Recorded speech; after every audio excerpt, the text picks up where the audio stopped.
Nous n'avons besoin que de toi, Seigneur. En ce moment, Père, pour toi, c'est notre Dieu. En ce moment, Seigneur, pour faire connaître ton nom. Pour faire connaître ton nom. Oh Seigneur, Yala la brasita kamashaya. Iroso katamashika la masoya. Rosa kamashaka la masaya. Frères et sœurs, que les Seigneur bénisse abondamment. Shalom, shalom, vous nous suivez en ce moment. Que les Seigneurs nous soient favorables, très favorables même. Et je prie que nous sommes en train de continuer avec notre séminaire que nous avons commencé. Et nous avons commencé depuis le matin. Nous sommes au 3e jour, nous vous demandons de suivre cette vidéo. Si la Facebook peut suivre ça sur notre page YouTube, notre chaîne YouTube, Pasteur Israël Mas.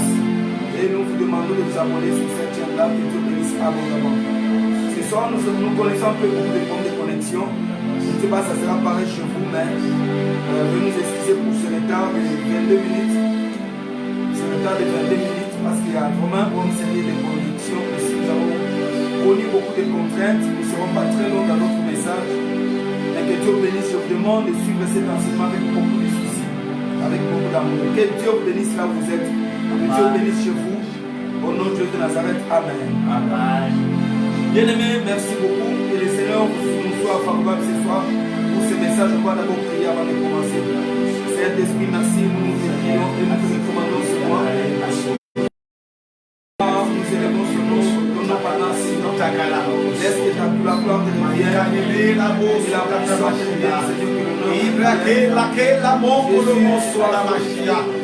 Ibrasita kalamasuka mashuka la basai. ce moment de prière, Itekele la rosa kamayama. Ikamala masuka kamashima. Yabrasita kamala masuka mashika. Ira kalamasuka mayama. Ikelele moso kamashika. Itakalele moso kamashika. Maïma la moso kamashika. soutiens nos valeurs et fais-nous du bien. Dans le nom puissant et glorieux de Jésus. De Nazareth, notre Seigneur, notre Sauveur. Ah, au Saint-Esprit.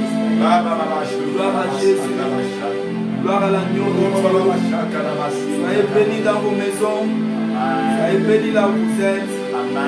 Nous prenons la lecture de la parole. Nous sommes dans Ephésiens chapitre 5, verset 16. La Bible dit ceci. La Bible dit ceci dans Ephésiens chapitre 5, verset 16. La Bible dit rachetez les temps car les jours sont mauvais. Rachetez les temps car les jours sont mauvais. Nous avons commencé depuis les premiers jours où nous avons parlé sur les mauvais jours.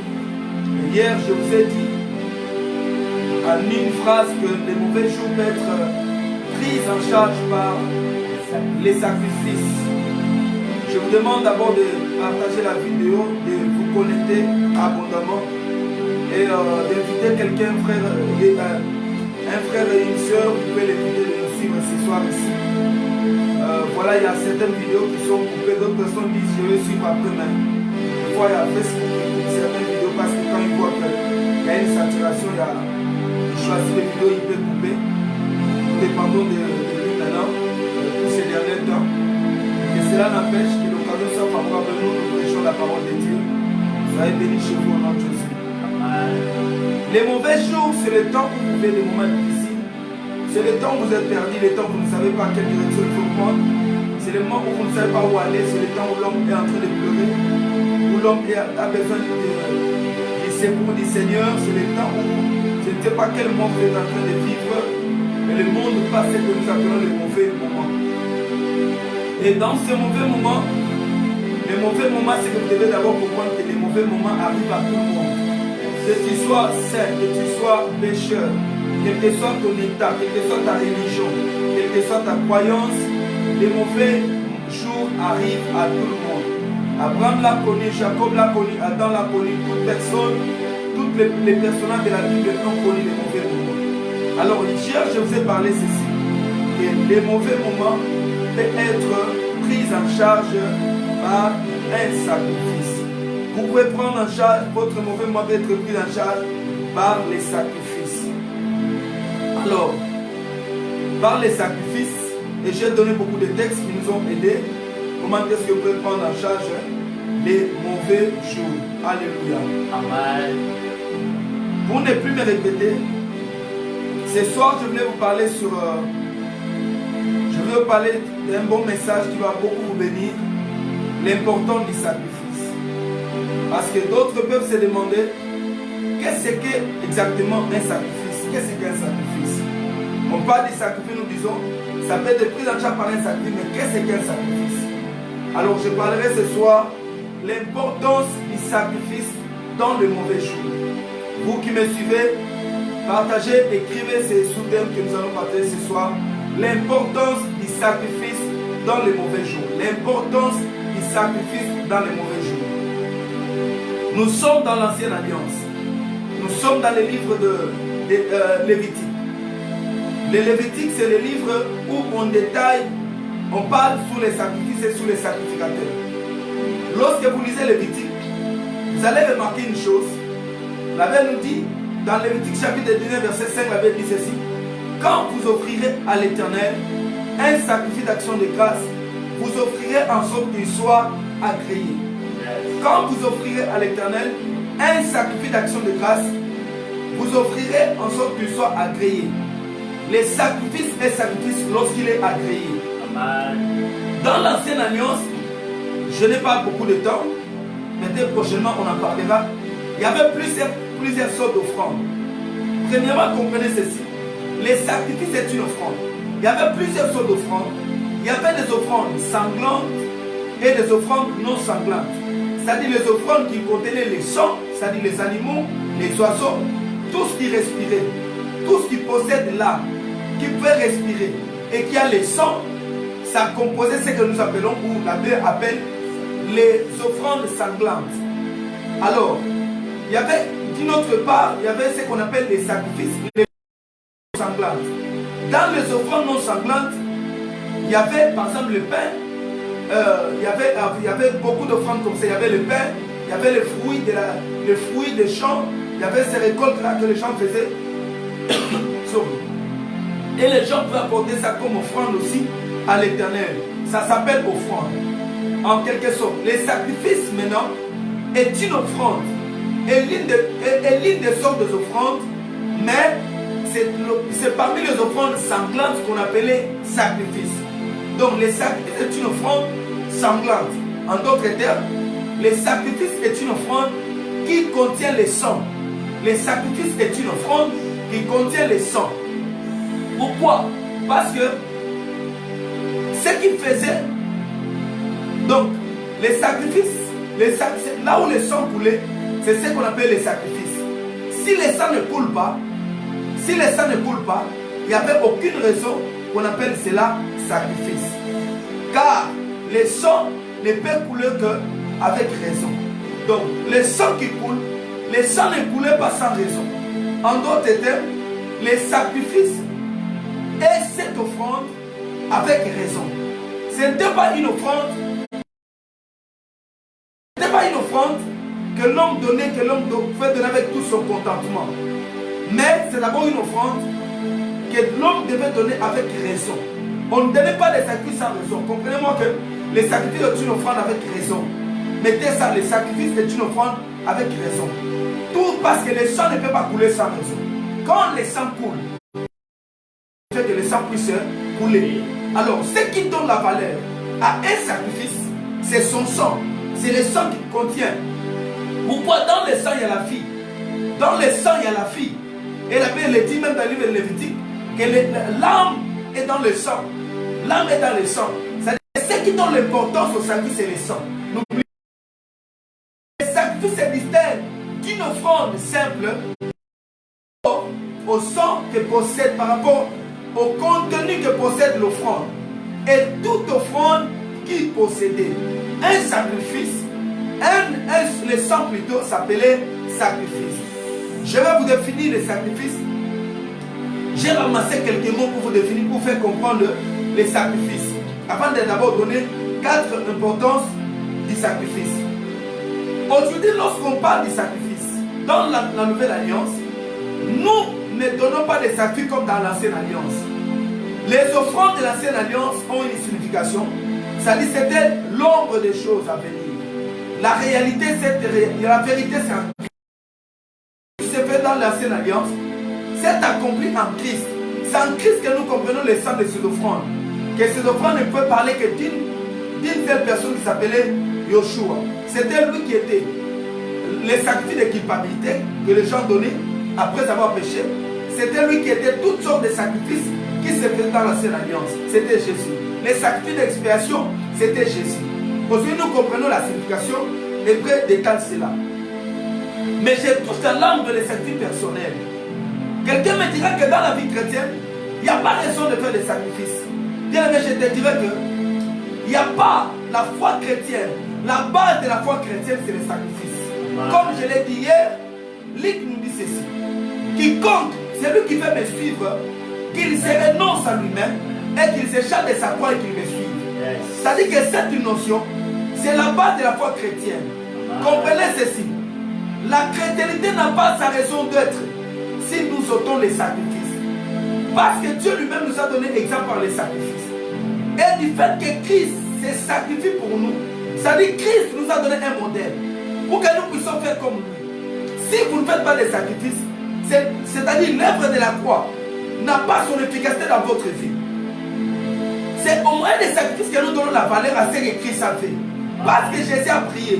Nous aussi en priant, nous donnons la valeur à la prière que Jésus a faite pendant qu'il était sur terre.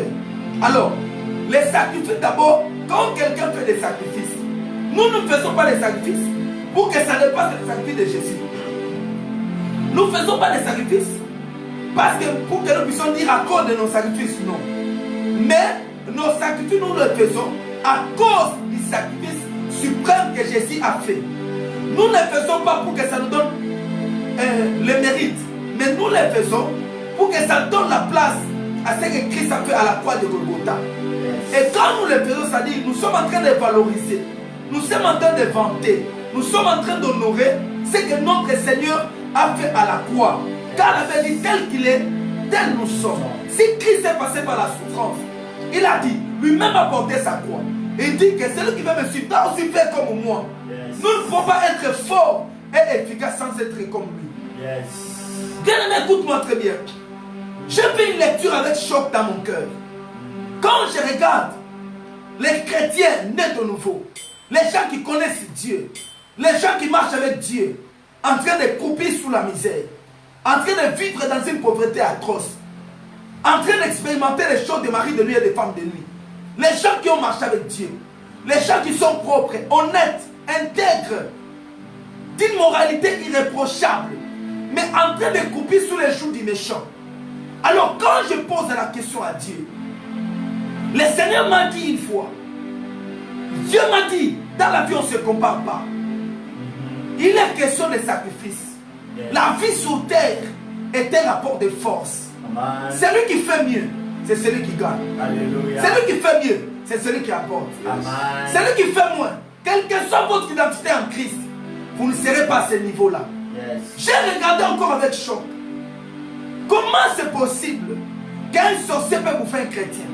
Un religieux, un chrétien religieux te dira quoi? Il te dira c'est possible. Un chrétien ne peut jamais bouffer. Un sorcier ne peut pas bouffer un chrétien. Oui, c'est la vérité de la parole. Mais la réalité est contraire. La réalité est que nous voyons des chrétiens être bouffés par les démons, les sorciers. Nous voyons des chrétiens être bloqués. Nous voyons des églises être bloquées par une puissance de la sorcellerie du quartier. Nous voyons ces réalités-là. Même ceux-là qui font, je ne sais pas, qui ont une paresse spirituelle, qui disent Jésus a fait, qui disent il n'y a plus raison, qui paraissent être à la place de Dieu, qui paraissent être prêcher un message rempli avec beaucoup de paresse. Même ceux-là vous diront, frères et sœurs, il y a des choses que les gens vivent. Alors, la réponse du Seigneur sur toutes ces choses était que c'est lui qui fait mieux gagne.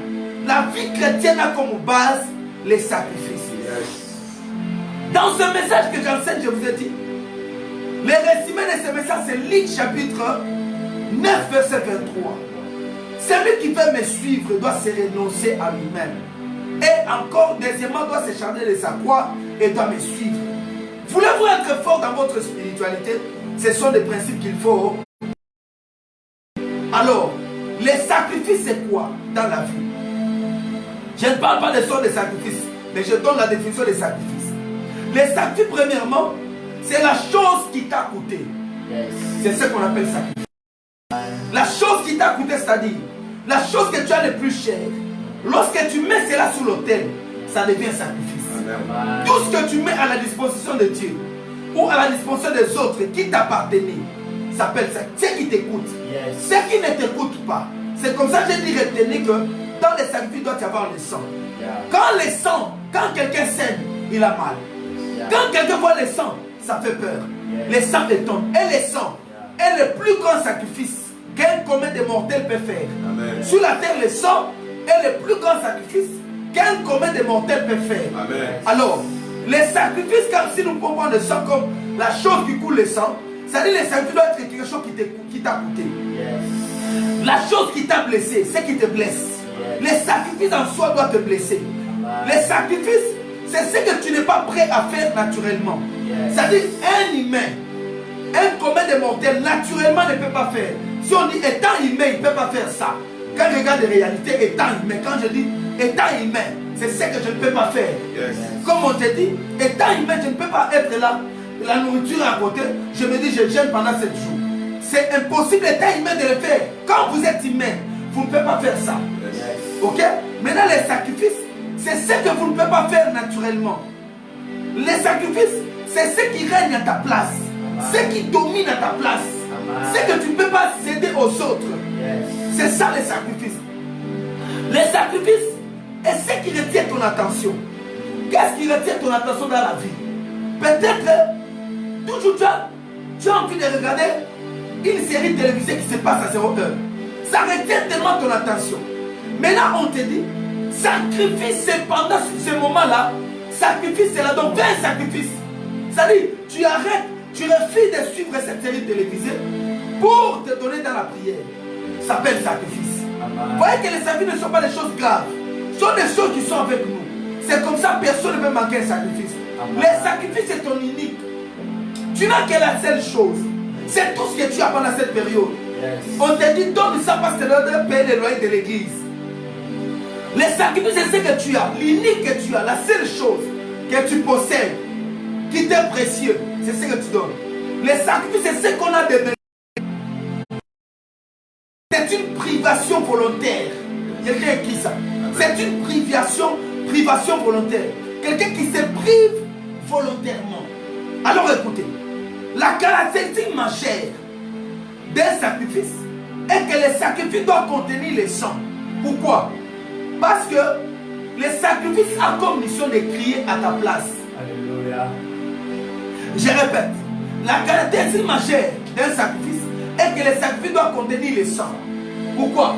Parce que le sacrifice, le sang doit crier à ta place. Amen. Le sang a pour mission de crier à ta place. Amen. Ok? Pourquoi le faire des sacrifices? C'est-à-dire que les sacrifices là, la caractéristique d'un sacrifice, ça doit contenir le sang pour que ça soit capable de crier à ta place. La chose qui ne t'a jamais fait mal ne pourra jamais crier à ta place. Amen. La chose qui t'a jamais blessé ne pourra jamais parler mieux que toi. Amen. Le sacrifice d'Abel était plus fort que de Caïn. Même si lui-même était mort, mais son sacrifice a continué à crier. Il avait dit le sacrifice d'Abel crie jusqu'à ses jours. Pourquoi? Parce que le sacrifice d'Abel avait comme caractéristique le sang. Du fait que le sacrifice d'Abel contenait le sang, il avait dit le sacrifice d'Abel crie jusqu'à présent. Son sacrifice, Abel crie par son sacrifice. Donc le sacrifice a comme mission de parler à ta place. Le verset de Lévitique 19, verset 5 que j'ai donné, nous dit ceci: quand vous offrirez à l'Éternel un sacrifice d'action de grâce, vous l'offrirez en sorte qu'il lui soit agréé. C'est-à-dire que quand tu fais un sacrifice, rassure-toi que ce que je fais doit être agréé. Sinon, c'est la peine perdue. Parce que beaucoup de gens pensent faire des sacrifices, mais ils tapent à côté. Ils n'ont pas de résultats escomptés. Pourquoi? Parce qu'ils ne font pas des choses qu'on appelle sacrifice. Reviens dans la définition. Les sacrifices doivent être la chose qui retient ton attention. La seule chose que tu as, c'est que tu peux faire naturellement, c'est qui te coûte. C'est ça la différence entre offrande et sacrifice. Beaucoup de gens font des choses, mais qui ne sont jamais sacrifices. Tu peux les faire, bien aimé. Ce qui est pour moi un sacrifice ne peut pas être pour un autre sacrifice. Je donne un exemple. Par exemple, quelqu'un d'autre, gêner une seule journée n'est pas un sacrifice. Parce qu'il a déjà dépassé ce niveau-là. Mais pour une autre personne, gêner une seule journée, c'est un sacrifice. $10 peut être peut-être pas un sacrifice pour moi, mais un sacrifice pour quelqu'un d'autre. Vous voyez? Ça peut être aussi pour moi un sacrifice, mais pour quelqu'un d'autre, ce n'est pas un sacrifice. C'est par rapport au moyen qu'il possède. C'est-à-dire les sacrifices qu'on tient, les sacrifices ont plus de valeur qu'une offrande. Les sacrifices se donnent. N'oubliez pas, avant de faire un sacrifice, tu dois savoir pourquoi je le fais. Si tu fais un sacrifice sans savoir pourquoi tu le fais, tu n'auras pas de résultat. Alléluia. Non, si la vidéo, si c'est bon, tu peux mettre beaucoup de j'aime là-bas et tu peux partager cette vidéo, Dieu te bénira. Amen. Je vais enseigner doucement parce que demain on pourra décoller avec beaucoup de choses. Alors, maintenant les quatre importances, les quatre choses qui font que les sacrifices soient importants, ou les quatre importances du sacrifice. Premièrement, les sacrifices permettent d'annuler un autre sacrifice. Alléluia. La première importance du sacrifice, les sacrifices permettent d'annuler un autre sacrifice. Yes. Les sacrifices de Jésus à la croix a annulé tous les sacrifices antérieurs. Yes. Faits par Abraham, faits par Moïse, faits par tous les sacrificateurs, yes. Faits par Jacob, faits par tout le monde. Donc les sacrifices de Christ a annulé les sacrifices antérieurs. Amen. Ok? Amen. En quelque sorte, je peux dire, comme c'était dans la même pensée, dans la même direction des choses, c'est-à-dire les sacrifices de Jésus a donné la valeur à toutes les sacrifices faits antérieurement. Yes. Comprenez ça? Mais si deux mondes se combattent, un sacrifice peut annuler notre sacrifice. Yes. Bien aimé, je vais parler ceci. L'importance quand l'homme est appelé à faire les sacrifices. Pourquoi? Parce que du fait que nous sommes nés sur la terre, nous sommes nés sur d'autres sacrifices. Les milliers où nous habitons sur d'autres sacrifices. Amen. Il y a d'autres personnes plus anciennes que nous qui ont habité les milliers. Les sangs que tu possèdes, ton sang est plus vieux que toi. Yes. Ton sang est plus ancien que toi. Pourquoi? Yes. Parce que ton sang que tu possèdes, c'est ça là que ton père a porté. Les mêmes sangs que ton ancêtre a porté. Yes. Les mêmes sangs que tes arrière-parents ont porté. C'est les mêmes sangs qu'Adam a porté. Yes. Ça dit nous faisons que transporter. Or, en vivant dans la vie, tout ce que je fais est enregistré dans mon sang, dans mes gènes, est enregistré dans mes gènes. Ok? Amen. Est enregistré dans mes chromosomes. Yes. Dans mes cellules.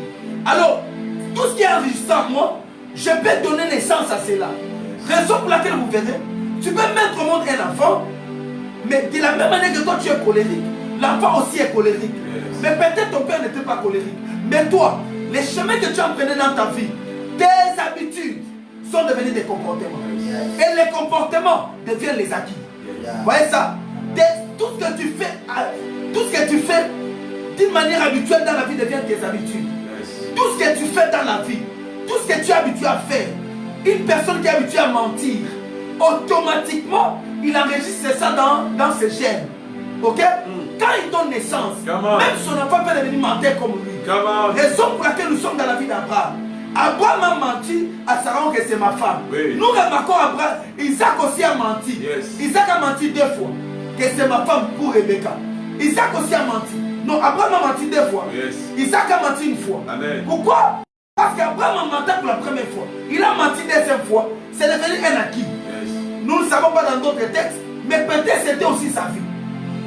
Même un prophète de Dieu peut avoir un défaut. Même un prophète de Dieu peut avoir un caractère. Une habitude. Plus tu le pratiques, souvent ça s'enregistre en toi. Alléluia. Amen. Alléluia. Amen. Ça s'enregistre en toi. Et quand ça s'enregistre dans ton sang, tu es capable de l'être. Dieu va nous aider quand nous serons en parlant des hôtels proprement dit que nous allons les dire. Mais, alors pendant que toi tu viens dans le monde, tu reçois le Seigneur Jésus. On te dit quoi? Fais donc des sacrifices pour annuler cela. C'est-à-dire que moi, comme mon père était colérique, il a enregistré. Jacob est un grand menteur. Nous avons vu comment ça continue. Nous avons vu David. Nous avons vu comment ça détruit la famille. Mais maintenant, moi, je viens dans cette famille-là où il y a des menteurs. où il y a quelque chose, il y a un hôtel de mensonges. Moi, je viens maintenant. Quand je viens, la parole de Dieu, en lisant la parole de Dieu, la parole de Dieu me dit, les menteurs n'hériteront pas le royaume des cieux. C'est-à-dire, en vivant moi maintenant, je dois vivre par rapport à la parole de Dieu. Chaque fois, je vais sentir ça en moi. Tu as envie de mentir, tu dis je ne mens pas. Tu as envie de t'énerver, tu dis je ne m'énerve pas. Tu as envie de faire la publicité, tu dis je ne le fais pas. Tu as envie de boire la boisson, tu dis je ne le bois pas. Au fur et à mesure que tu le fais, toi aussi de ton côté, avec l'œuvre du Saint-Esprit, tu enregistres d'autres informations. Et tu annules les informations qu'on va enregistrer. Je suis en train de prier pour quelqu'un. Laisse que toutes les... Parce que toi tu connais Dieu. Amen. Parce que tu t'es allié à l'œuvre de la croix. Amen. Que toutes les informations enregistrées par tes ancêtres, enregistrées par tes parents, que toi-même tu as enregistré. Parce que tu commences à enregistrer les informations divines par le sang de Jésus. Que toutes les informations intérieures soient annulées. Amen. Un sacrifice est annulé par un autre sacrifice. Un sacrifice est annulé par un autre sacrifice. Je reçois une soeur qui pleure, qui se plaint de sa vie, qui parle beaucoup. Ma vie, ma vie, ma vie, ma vie. Et le Seigneur qui parle à la sœur elle-même qui va rêver. Dieu lui dit, Dieu lui montre dans sa famille. Il y a des gens qui n'ont pas prié. Dieu lui dit non. Voilà ta famille, comment ta famille est. Je ne peux pas donner beaucoup d'informations. Voilà comment ta famille est. Mais moi, quand je t'appelle, Dieu lui dit, tu dois être l'intercesseur pour ta famille. Sois l'intercesseur de ta famille. Mets-toi à la brèche. Prie toujours pour ta famille. Sers-moi. Tu verras que les combats qui sont dans ta vie seront effacés. Amen. Et tu vas léguer de bonnes choses. Bien aimé dans le Seigneur. Un hôtel est annulé par un autre hôtel. Un sacrifice est annulé. Un sacrifice permet d'annuler un autre sacrifice. Je suis dans Juge chapitre 19, chapitre 6, verset 25. Je lis. Juge chapitre 6, verset 25. Dans la même nuit, ici on parle de Gédéon. L'Éternel dit à Gédéon, prends le chien de taureau de ton père et un second taureau de 7 ans. Renverse l'autel de Baal et qui est à ton père, abat les pieds sacrés qui est dessus. Tu bâtiras, ça c'est le verset 26. Tu bâtiras ensuite et tu disposeras sur les hauts de ces rochers. C'est-à-dire là où il y avait un autre autel. Dieu dit à Gédéon, tu bâtiras ensuite et tu disposeras sur les hauts de ces mêmes rochers. Un autre autel, quelqu'un dit avec moi un autre autel. Un autre autel à l'Éternel ton Dieu. Et tu prendras les seconds taureaux et tu offriras un holocauste avec le bois de l'idole que tu as abattu. Gédéon se retrouve. Israël était esclave de Madianite pendant 7 ans. À la 7e année, Dieu envoie un prophète qui dit à Israël, je vais vous délivrer, vous avez péché. Et Israël se répand. Dieu entend et Dieu apparaît à Gédéon pendant que Gédéon battait du froment pour les mendiants, pour les mettre à l'abri des mendiants. C'est-à-dire Gédéon, Dieu qui vient se lever, il dit, va un héros. Gédéon qui dit, je ne suis pas un héros. Alors si tu m'appelles pas un héros, pourquoi nous sommes dans les malheurs? Dieu qui dit à Gédéon, vous êtes dans les malheurs parce que ton père était l'idolâtre de Baal. Le père de Gédéon, qui appartenait à Manassé, était un idolâtre, un prêtre de Baal. Gédéon qui se plaint, dans sa famille, il y avait un hôtel. Lui qui dit à Dieu, c'est Seigneur, tu nous as abandonnés. Dieu lui dit, je ne vous ai pas abandonné. Mais va seulement dans la maison de ton père. Il y a des moments où les gens se plaignent, mais les gens ne regardent pas ce qu'ils ont fait eux-mêmes et ce qui se passe dans leur vie. Les gens ne se rendent pas compte. Nous nous plaignons, Dieu ne m'a pas béni, Dieu n'est pas le mariage, mais les gens ne se regardent pas. Dieu dit, je ne dois pas de me juger. Moi, je suis juste, rentre d'abord chez vous. Je vais dire à quelqu'un, va de se plaindre ce soir, rentre d'abord dans votre vie. Amen. Rentre chez toi. Pourquoi ça ne marche pas? Pourquoi ce ministère n'évolue pas? Bien aimé, en comprenant les messages sur les hôtels, sur ces choses, j'ai compris que quand ça ne marche pas dans ma vie, la première cause c'est moi-même. Dieu dit, va dans votre maison. Tu te plains, va à un héros. Je lui dis non. Dieu dit, va, je dois rendre dans leur maison. Son père était prêtre de Baal. Mais rentrons dans la loi de Moïse. Le Seigneur a interdit ces choses. Gédéon les savait, son père les savait. Gédéon s'appuie seulement où sont les miracles où sont des prodiges que nos pères nous racontent. Où sont des prodiges? Les gens se disent, où sont les miracles dans l'église? Mais bien aimé, quel est l'hôtel qui est dans votre maison? Quel est l'hôtel qui est dans ta vie? C'est l'hôtel des mensonges. C'est l'hôtel de l'adultère. Tu cherches un mariage, mais tu es un impudique. Tu cherches un mariage. Tu cherches que Dieu te bénisse, que Dieu te donne un travail. Tu n'es même pas fidèle dans tes dîmes. Tu es quelqu'un qui n'honore pas Dieu. Dans plein de choses, tu ne le fais pas. Mais tu veux que Dieu t'amène très loin. Dieu dit rentre d'abord dans votre maison. Et quand Gédéon rentre, Dieu lui dit va, brise l'autel de Baal. Et quand Gédéon a raconté d'abord Dieu, écoutez, Gédéon prend quoi? Il prend un chevreau, il donne en offrande. Il lui donne en offrande. Dieu lui dit non, les chevreaux rentrent chez vous. Les chevreaux ne suffisent pas. Dieu lui dit va là-bas. Quand tu vas briser l'autel de Baal, toi tu vas prendre des chevaux, des vaches, des taureaux. Dieu dit rentre chez vous. Tu prendras des taureaux que tu vas faire une offrande. Tu briseras d'abord l'autel de Baal et tu vas remplacer là où était l'autel de Baal un autre autel. Remplace le même endroit. Pas ailleurs. Dieu dit au même endroit. Là où mes parents ont péché, moi je place les bonnes choses. Je place la vie du Christ. Je place la vérité. Amen. Là où les gens vécuent dans les mensonges, moi je place les bonnes. Les gens marchaient dans les magouilles. Les gens sont des manipulateurs, dans la cupidité. Toi, qu'est-ce que tu places? Toi, le même endroit. Là où tes parents ont échoué. Là où même toi-même tu as mis un autre autel. Change d'autel. Dieu dit brise, fais un sacrifice. Ça lui parle les sacrifices. Automatiquement, Gédéon a annulé tout ce que son père avait bâti. Il a établi autre chose. C'est alors que la vaillance s'est manifestée en lui. Il était un vaillant, mais qui croupissait. Pourquoi? Parce qu'il y avait un autre sacrifice qui pesait. Des fois, nous n'avançons pas parce qu'il y a des sacrifices qui pèsent sur nos vies. Mais j'ai pris le Seigneur que ça sera brisé au nom de Jésus. Amen. Les gens qui ont vendu ta destinée, j'ai dit ça sera brisé. Amen. Ça ne pèse pas parce que cette femme-là fait qui vous êtes en train de vous battre sur un seul homme. Toi tu penses que c'est ton homme. Mais dans le monde éternel, il y a une autre femme. C'est pourquoi ça ne marche pas. Il y a une autre femme qui combat ton mariage. Tu n'es pas en paix. Toi tu vas seulement ton mari. Mais il y a une autre femme qui fait des sacrifices, qui dort par terre, même les sorciers gênent, qui est en train de gêner pour que toi ça ne marche pas, pour que tu ne sois pas en paix dans ton mariage. Dieu dit, un sacrifice peut être annulé par un autre sacrifice. On appelle ça sacrifice contre un sacrifice. Les gens, tu vas voir la PC, bâtis-toi un autre hôtel.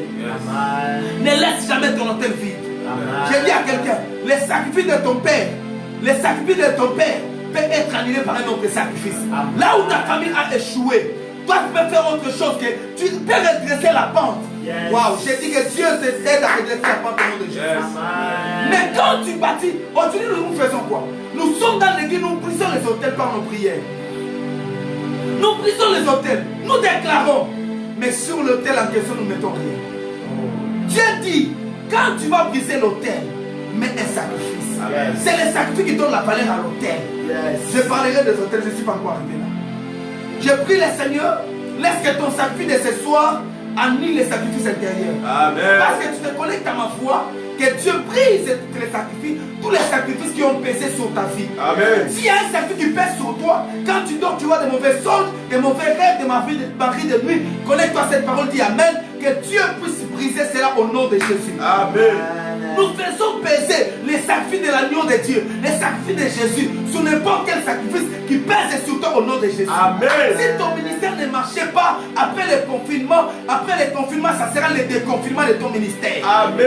Les sacrifices sont annulés par un autre sacrifice. Amen. Que Dieu te donne l'esprit de sacrifice. Amen. Que Dieu te donne l'esprit de sacrifice. Amen. Que tu apprennes, que tu sais, que Dieu se révèle en toi comme à Gédéon. Parce que des fois Dieu ne se révèle pas. J'ai pris Dieu de se révéler dans ta vie. Qui te dit ce que tu dois faire. Qui te dise quel chemin tu dois emprunter. Quel sacrifice il faut faire dans ta vie. Dis avec moi Amen. Amen. Partage la vidéo, connecte-toi à cette grâce. Partage encore à quelqu'un, connecte-toi à cette grâce. Est-ce que Dieu te bénisse ce soir? Amen. Deuxième chose, le sacrifice est une monnaie d'échange dans les transactions des choses spirituelles. Et qui ça? Le sacrifice est une monnaie d'échange dans les transactions des choses spirituelles. Le sacrifice est une monnaie d'échange.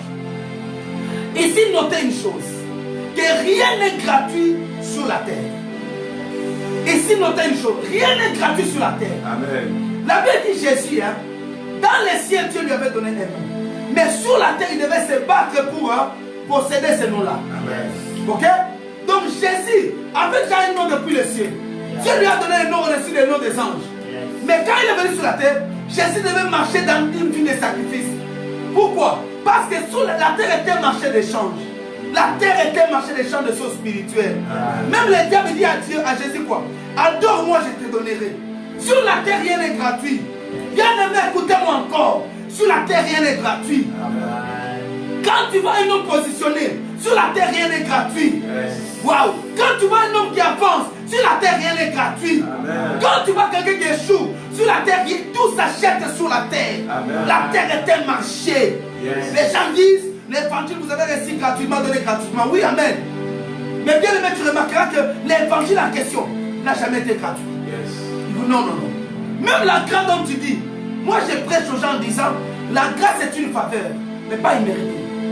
La grâce est une faveur, mais pas imméritée. Ok? La grâce est une faveur, mais pas imméritée. C'est quand on dit quiconque ou quoi. Donc le prix, la valeur qui te permet d'acheter la grâce, c'est de quoi? Si tu ne crois pas, tu n'as pas la grâce. La grâce ne peut être achetée que par la foi. C'est pour ça que la Bible dit ceci. Mon juste, la Bible dit ceci. L'argent de quoi? On dit quoi? Maître de toutes choses. Hein? L'argent est le maître, tout ça. Il y a un verset comme ça, l'argent est ecclésiastique. L'argent est le maître. Mais vraiment, quel est l'argent qui peut acheter tout, c'est la foi. La Bible dit tout est possible à celui qui croit. Donc l'argent dont on parle là-bas, ce n'est pas l'argent monnaie comme ça, c'est la foi. Alors, ceci, les sacrifices est une monnaie d'échange dans les transactions de choses spirituelles. Il fait que la terre est un marché d'échange. Les choses spirituelles ne se transfèrent que par les sacrifices. Tu ne peux rien recevoir gratuitement. Dans la vie, tout ce que vous recevez gratuitement, vous finirez par les perdre. Tout ce que tu n'as jamais acheté ne t'appartient pas. Tout ce que tu n'achètes pas ne t'appartient pas. Raison pour laquelle refuse de recevoir tout gratuitement. Refuse de recevoir tout gratuitement. Sombelanga, pesanga, kabelanga, sopeka. Boya mulimo sopeka na vina yo. Sombelanga, pesanga, kabelanga, sopeka. Parce que quand tu vis comme ça, et quelqu'un qui reçoit tout gratuitement n'a pas de valeur. N'est jamais respecté. Si toi ta vie n'est que gratuitement, tu ne seras jamais respecté. Même dans le mariage, nous ne nous marions pas gratuitement. Il y a un... Si tu fais tout gratuitement, dans la vie tu es déjà mort. Si tu veux vivre en recevant tout gratuitement, tu es mort dans la vie. Parce que l'homme qui veut la gratuité n'a pas sa raison d'exister sur la terre. La terre est un marché qui vend à grand prix. Alors, c'est par les sacrifices que tu peux acheter une chose. Parce que tout ce que tu n'as pas acheté ne t'appartient. Raison pour laquelle j'ai un principe dans la vie. Tout ce que tu me fais comme grâce, comme faveur, je dois te les rendre. Ça, c'est un principe pour moi. Tout ce que tu me fais comme faveur, comme grâce, d'une manière ou d'une autre, je te les rendrai. Sachez bien que bien aimé, tout celui qui te fait du bien dans la vie, n'aie pas de dettes des gens. Alléluia. N'aie pas de dettes spirituelles. Le monde appelle ça des dettes morales. Toi, n'aie pas de dettes spirituelles. Tout ce qu'on te donne, apprends à rendre tout ce qu'on t'a fait. Quelqu'un qui t'a fait du bien, attends-le aussi pour que toi aussi tu lui fasses du bien. Quelqu'un me dit amen. Partant la vidéo, si les choses sont bonnes, dis avec moi les choses sont bonnes. Ah, je refuse l'esprit de grâce dans ta vie au nom de Jésus. Je suis dans Luc chapitre 7, verset 4. Luc 7, verset 4. Il arrivait auprès de Jésus, on parle du centenier, lui adressait d'instances et supplications, disant, il mérite que tu lui accordes cela. Pourquoi? Raison c'est quoi? Car il aime notre nation. C'est lui qui a bâti notre synagogue. Cet homme ici était un centenier romain. Il avait son serviteur qui était malade. Il avait dit ceci. Il a envoyé des anciens d'Israël venir auprès de Jésus. Vous imaginez qu'il envoie des anciens d'Israël, les anciens d'Israël. Quand on parle des anciens, c'était le groupe de gens qui venaient sur la synagogue. Ok? C'est-à-dire qu'il peut y avoir un sacrificateur, 2 ou 3 pour les synagogues qui se retrouvaient dans des villes ou des cités ou des villages. Il a envoyé des anciens pendant que Jésus était à Capernaum. Il dit, allez lui dire que mon serviteur est malade, qu'il vient les guérir. Mais ces gens, quand ils sont venus devant Jésus, ils connaissaient les réponses du Seigneur. Jésus qui disait, le père des enfants, il n'est pas bon de donner ça aux chiens. Ils connaissaient ses réponses. Ils savaient qu'il n'était pas bon pour un juif d'aller chez un païen. Ils savaient. Mais qu'est-ce qui booste? Cet homme d'abord était en contact avec les anciens des juifs. Les anciens des juifs sont devenus ses intercesseurs. Bien aimé, les sacrifices peuvent réveiller les intercesseurs dans ta vie. Il a réveillé les intercesseurs. Quand ils sont venus, ils ont supplié le Seigneur. La Ça veut dire, ils lui ont adressé des supplications lui disant, Maître, cet homme mérite que tu lui accordes ce qu'il demande. Il dit, il mérite. Jésus peut dire, il mérite en quoi? Quand on dit il mérite, ça dit la balance est là. Comme je vous ai dit les sacrifices, je vous ai dit ceci, dans les sacrifices, les rachats, c'est le monde, c'est la chambre des compensations. C'est là où les dettes se payent. On dit de lui qu'il mérite. Quand on dit le mot mérite, on l'avait dit ceci, l'ouvrier mérite son salaire. Celui qui ne travaille pas ne mange pas non plus. On dit cet homme mérite. Moi, c'est ça le problème. Il mérite que tu le fasses. Alors que Jésus ne le connaissait pas. Mais il donne la raison, c'est quoi? Car il aime notre nation. Cet homme nous aime. Son sacrifice, c'est quoi? C'est nous aimer. Mais comme on ne peut pas aimer sans sacrifier, il dit c'est lui qui a construit notre synagogue. Alléluia. Amen. Ça dit que quand il construit la synagogue, cet homme ne savait pas qu'un jour, sa maison sera dans un mauvais jour. Un jour, il vivra les mauvais jours. Il peut se dire, c'est moi le chef militaire ici. C'est moi qui donne l'ordre. C'est moi qui ordonne. Les Romains m'ont mis ici comme centenier. C'est moi qui vais sur la ville. Mais cet homme était humble. Il a pris en charge ses mauvais jours. En faisant quoi? En construisant une synagogue pour les Juifs. Parce que la synagogue était la chose la plus importante que les Juifs devaient avoir. C'est aujourd'hui que les gens peuvent voir l'église à côté de l'église, ils combattent l'église, ils ne savent pas quel rôle l'église joue pour notre soutien et notre protection spirituelle. Amen. Alors en construisant ça, on dit il mérite. C'est-à-dire cet homme a anticipé les mauvais jours par un sacrifice en construisant une synagogue. Amen. Tu peux anticiper les mauvais jours de ta vie. Parce que nous ne savons pas. Aussi longtemps que vous vivez, faites des sacrifices. C'est par là qu'il a acheté. C'est par là, ça l'a permis d'acheter la guérison. Donc les sacrifices étaient moyens de transfert. Alléluia, des transactions spirituelles. Dans les sacrifices, vous pouvez acheter ce que les autres n'ont pas acheté. Dans ta manière de te sacrifier, il y a des choses que tu peux avoir, c'est que personne n'a eu dans ton village. C'est que personne n'a réussi dans ta ville. C'est que personne n'a fait dans ta nation. Par quoi? Par les sacrifices. Les sacrifices permettent des hommes de monter. Troisième chose, les sacrifices font appel aux souvenirs. Les sacrifices font appel aux souvenirs. Alléluia. Amen. Je suis à Kinshasa un jour.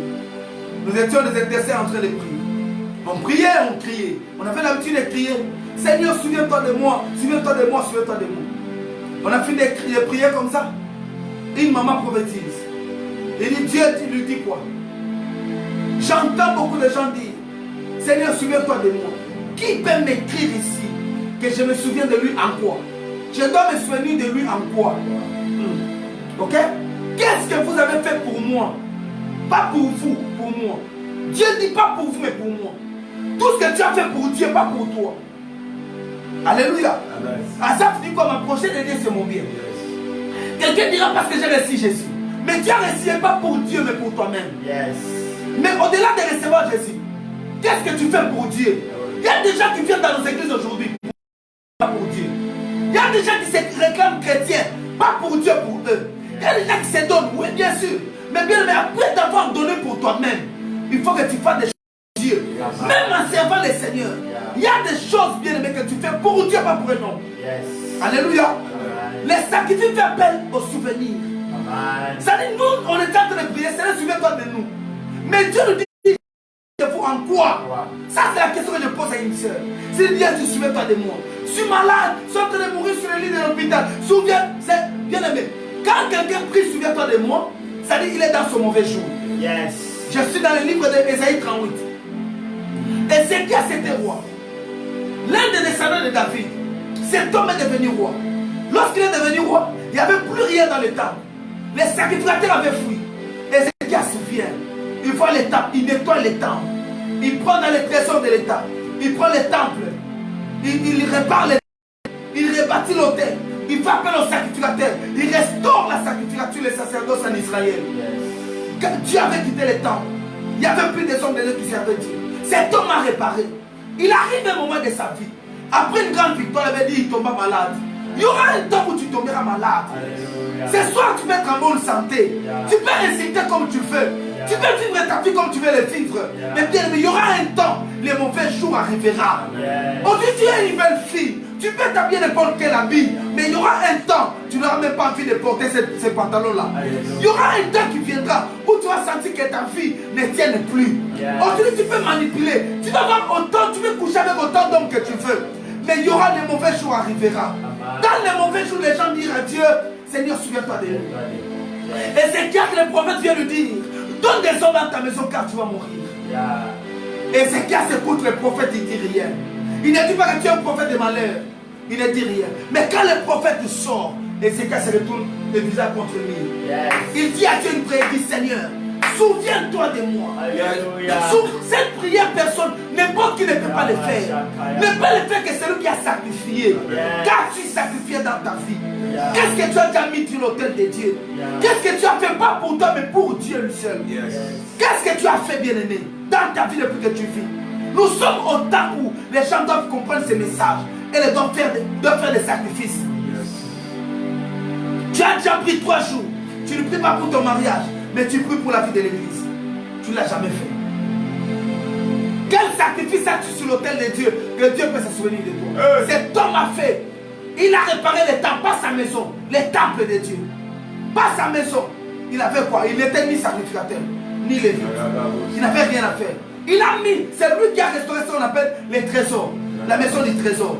Il a mis un coffre là-bas et les enfants d'Israël venaient offrir.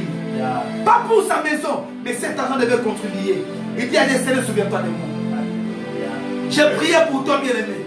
Toi qui parles des temps difficiles, sache bien que Dieu que nous servons a un livre qu'on appelle le livre des souvenirs. Amen. Même pas ce soir, même pas ce matin, Dieu se souviendra de toi. Homme de Dieu, tu sers Dieu, ne te plains pas. Il y a un temps, Dieu se lève et il suit les larmes des yeux des hommes. Dieu le fera, il y a un temps qui arrivera. Le temps de la récompense est là. Des fois, tu as fait des sacrifices. Dieu n'a jamais agi. Ne te plaigne pas. Tu ne sais pas que tu attendais les mauvais jours.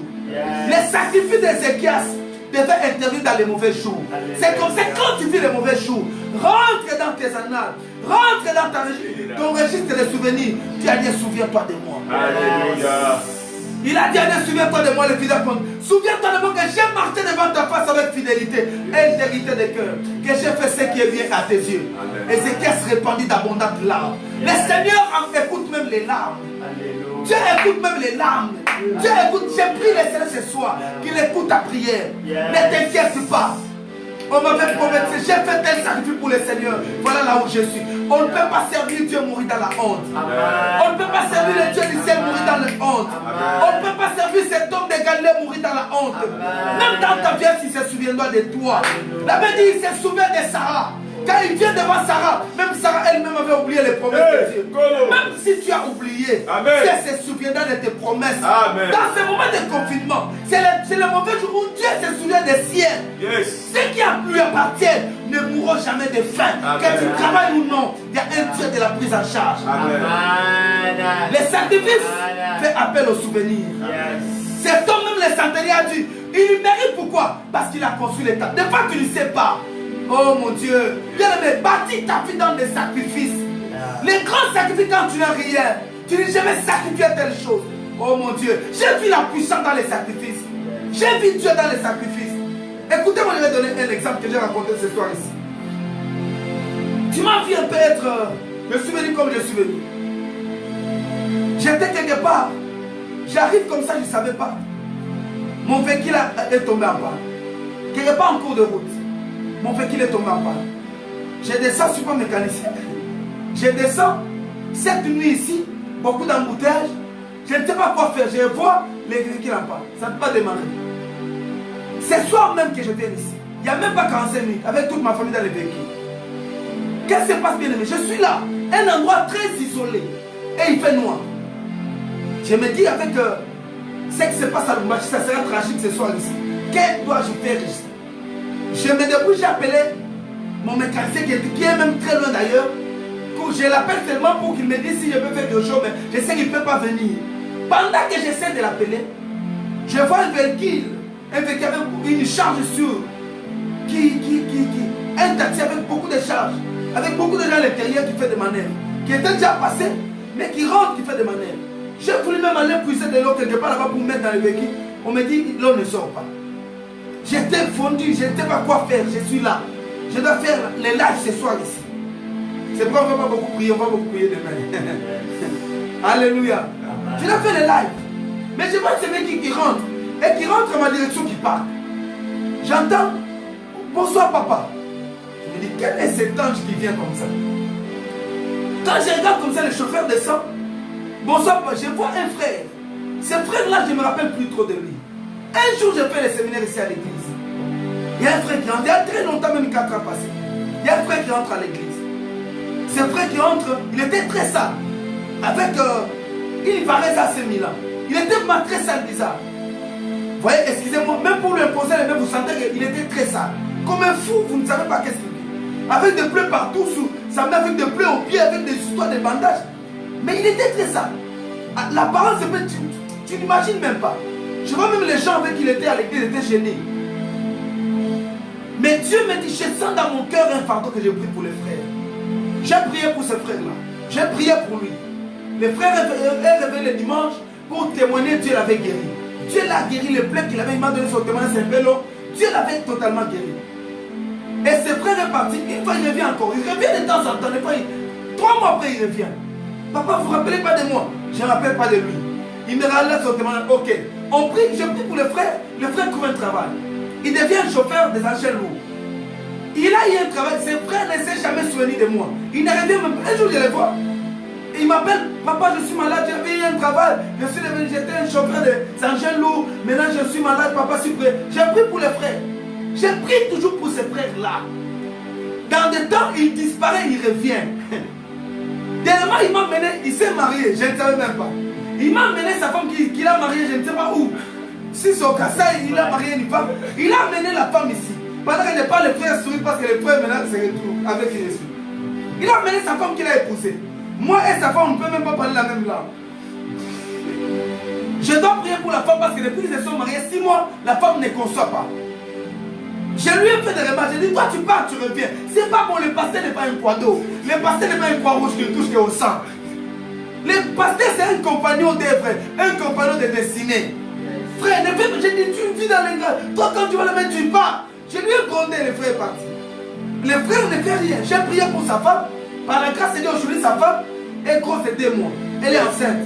Elle est en retard de 2 mois. C'est ça qu'il m'a dit. Le frère a disparu il y a quelques temps passés. Il a disparu même avant le confinement. Il s'est déjà confiné. J'ai prié pour sa femme. Il est parti. Mais aujourd'hui, bien aimé, pendant que je suis dans mon mauvais jour, je vois le frère qui passait, qui est rentré, qui a pris l'eau qui était dans son véhicule. Il est sorti. Il a mis sur mon radiateur. C'est aussi un frère. Les engins lourds qu'il a pris là, c'est un bon mécanicien. C'est lui qui était. Il m'a aidé. Il a dit au client, attendez, c'est mon pasteur. Bien aimé, j'étais là, étonné, je regarde avec admiration. C'est que tu ne peux pas faire le faire l'Afrique. Pourquoi? Parce que l'autel, les sacrifices, fait appel aux souvenirs. Moi, je me suis sacrifié dans sa vie. Même en lui disant la vérité, je faisais quand même ce que lui voulait. J'ai prié pour lui. Aussi, j'ai été choqué. J'ai dit, ça peut me coûter de l'argent. Mais quelqu'un me l'a fait gratuitement. En plus, il m'a donné l'argent. Vous voyez ça? Il l'a fait gratuitement, il m'a donné encore l'argent. Un monsieur que je ne peux pas penser qu'il peut me donner l'argent avant. C'est grâce à ce que je fais dans sa vie. Si vous n'avez pas de sacrifice dans votre passif, si vous n'avez pas de sacrifice dans votre actif, votre passif ne pèsera pas. Votre passif sera votre balance sera déséquilibrée. Bien aimé, dans la vie, qui que tu sois, des fois nous faisons des sacrifices, nous ne savons pas qui nous les faisons. Faites des sacrifices, ça garantit. C'est ça que je vais dire maintenant. La 4e chose, je vais m'arrêter là. Les sacrifices garantissent ta destinée. Je ne vais pas lire, lisez seulement Genèse chapitre 28, verset 18, et vous descendez jusqu'à la fin au verset 21. Vous remarquerez une chose, verset 22 plutôt. Jacob est arrivé dans cet endroit. Jacob arrive là, il voit l'échelle la nuit. Il était perdu, il était dans son mauvais jour. Il partait à un endroit inconnu qu'il ne savait pas. Jacob était perdu. Mais Jacob arrive là, frère. Jacob voit la vision, vous connaissez la vision, il a vu l'échelle. Mais je vais suivre vite. Le bon matin, il avait dit ceci. Jacob, quand il se réveille le matin, il dit au Dieu qui lui est apparu la nuit. Jacob se leva de bon matin, il prit la pierre dont il avait fait son cheveu, il a dressé pour monument. C'est-à-dire, Jacob a mis comme un monument de souvenir. C'est-à-dire quand on dit il dressa un monument, il bâtit un hôtel. Il versa de l'huile sur le sommet. Jacob en passant, il n'avait rien d'autre, il avait des choses que Jacob avait. Jacob avait son bâton et Jacob avait un flacon d'huile. L'huile était précieuse en ce temps. Jacob prend l'huile qu'il a fait, il met sur l'autel. L'huile était comme une monnaie d'échange. Il a pris l'huile, le flacon qu'il avait. La seule chose qu'il avait, il a versé sur l'autel. C'est-à-dire qu'il a fait un sacrifice. Mais Jacob dit à Dieu, si tu me gardes là où je pars, si tu me donnes à manger, si tu me protèges, quand moi je reviendrai, je te donnerai la dîme de tout. C'est lié, ça sera ta maison. Jacob a garanti son avenir par un sacrifice. Bien aimé, les sacrifices garantissent la destinée d'un homme. Jacob ne savait pas qu'il va rencontrer là-bas. Jacob ne savait pas qu'il va vivre tout ce qu'il a vécu. On a changé son salaire 10 fois. Jacob ne le savait pas. Des fois, nous ne savons pas notre lendemain. Mais et dans les sacrifices. Tu ne sais pas quand tu vas te marier, peut-être tu seras stérile. Mais des sacrifices que tu fais aujourd'hui peuvent parler de toi. Amen. Tu ne sais pas pendant que tu es étudiante. Si quand tu finiras, tu vas travailler. Mais ce que tu fais aujourd'hui garantit ta destinée. Amen. Cette loi s'exécute dans le monde des ténèbres, du côté Satan et du côté de Dieu. Seuls les sacrifices peuvent garantir la destinée d'une personne. Viens le mettre dans le Seigneur. Il y a des sacrifices que tu dois faire. Jacob a garanti sa vie juste par le flacon. S'il avait dit que j'ai le flacon, je ne verse pas. S'il avait dit je ne verserai pas ma dîme. Des fois tu n'as pas travaillé encore, tu n'as pas encore travaillé. Mais il y a des engagements que nous prenons. Je parlerai du feu sur les autels. Parce que le feu a une puissance. Mais bien aimé, qu'est-ce que vous faites dans votre vie? Quel est le sacrifice que vous avez fait? Toute la vie de Jacob était garantie par les sacrifices. Raison pour laquelle Laban ne peut pas les toucher. Alléluia. Ok? Laban ne peut pas les détruire. Laban peut manipuler. Le monde peut manipuler. Mais un homme d'alliance, on ne peut pas l'arrêter. Un homme d'alliance, tu peux l'arrêter ce matin. Mais un homme d'alliance finira par trouver une voie. Amen. Quand tu vis dans l'alliance, prend la valeur dans les sacrifices. Quels sont vos sacrifices de la vie? Les gens parlent beaucoup, mais n'ont rien dans leur compte. Les gens parlent beaucoup, mais n'ont rien. Les gens combattent tout le monde. Frère, tu n'as pas de sacrifice comme ce pasteur-là, pour qu'il te tienne à la télé pour insulter. Tu n'as pas de sacrifice comme lui. Tu peux recevoir des mentions même par des publications bizarres. Parce que tu ne sais pas l'homme que tu touches. Il y a des gens qui ont des sacrifices. Dieu n'est pas seulement un gourou qui nous frappe quand nous péchons. Mais Dieu se souvient aussi de nos sacrifices. Les sacrifices garantissent l'avenir de quelqu'un. Qu'est-ce qui peut garantir votre vie? Tu ne sais pas aujourd'hui tu es jeune. Demain si tu vas te marier. Tu ne sais pas aujourd'hui tu es chez tes parents. Quand tu seras chez toi, quelles sont les choses que tu vas rencontrer? Même enfin dans l'église, il y a des sacrifices que nous faisons pour que Dieu se souvienne de nous. Il y a des gens, je suis pasteur, j'ai remarqué beaucoup de choses. Il y a des gens qui ne sont pas prêts de souffrir pour nous. Il y a des gens qui sont là avec nous, mais qui ne souffrent jamais avec nous. Il y a des personnes qui te diront, nous avons souffert pour cette église. Ils ont souffert en quoi? Qu'est-ce qu'ils ont fait? Ils ont été là, ils sont seulement des témoins. Mais ils n'ont pas souffert avec nous. Les gens qui souffrent avec nous sont ceux qui payent, qui font les mêmes sacrifices avec nous. Les gens diront, nous avons souffert pour le Congo. Tu as souffert pour le Congo en quoi? En rien. Alléluia. Un homme souffre par rapport à ces sacrifices qu'il est en train de faire. Quand ça ne marche pas, il fait les sacrifices pour garantir l'avenir d'une communauté, l'avenir d'une société, l'avenir d'une entreprise. Je vais m'arrêter par cette illustration. Vous savez que la vie de Lévi, Lévi est né dans sa famille, troisième fils. Lévi qui signifie l'attachement, il est né simple. Lévi était là. Un jour, Lévi commet une erreur. Avec Siméon, il va tuer les citoyens, il va tuer les gens, les fils d'Amon. Lévi va les tuer à Sichem là-bas. Jacob à son tour qui est énervé, les maudit. Il dit que mon âme n'entre pas d'abord de contaminer. C'est-à-dire qu'il ne peut pas les abandonner lui et Siméon. Mais vous remarquerez, Lévi fait la distinction. Lévi revient en raccourci par Moïse. Moïse rétablit Lévi. Et Moïse choisit de donner à Lévi le sacerdoce. Tu peux dire que Moïse l'a fait parce qu'il était aussi lévite. Je n'en disconviens pas. Mais bien aimé remarquer une chose. Arrivons dans le livre des Hébreux. Hébreu nous dit quoi? Hébreu nous dit ceci. Lorsque Abraham donnait la dîme, Lévi était dans ses reins. Lévi l'a payé en lui. C'est-à-dire même la vie de Lévi était garantie par Abraham. Alors quand le mauvais jour est arrivé, ça ne peut pas les toucher. Parce que Lévi avait fait un sacrifice anticipatif. Alléluia, est-ce que quelqu'un a compris? Il y a des choses, bien aimées, que tu peux faire demain. Il y a certaines choses que tu as fait hier qui garantissent aussi ta vie. On dit à Salomon, malgré que tu as péché, mais encore de David. C'est-à-dire, David, les sacrifices de David pensaient que ça coûtait pour David lui-même, ça coûtait même pour Salomon. Pour Salomon. Il y a des choses qui pèsent pour toi, qui pèsent aussi sur tes enfants. Étant parent, j'aime Abraham. Que Dieu nous donne des parents qui font des sacrifices pour nous.